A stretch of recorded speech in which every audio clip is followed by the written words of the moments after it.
ముత్తైదుగా ఉండాలంటే ఏం చేయాలి? ఒకప్పుడు శివుణ్ణి పార్వతి అడిగింది. 5 చోట్ల కుంకుమ ధరిస్తే వైదవ్యం రాదు అని బదులిచ్చాడట. 1 పాపిట్లో, 2 కనుబొమ్మల మధ్యల అనగా భ్రూమధ్య భాగంలో, ముచ్చెలి గుంటలో అనగా కంఠం కింద భాగంలో, వక్ష స్థలం మీద, ఇంకోటి నాభిలో.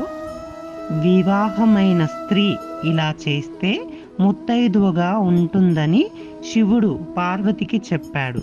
ఇది మంత్రశాస్త్రంలో నియమం.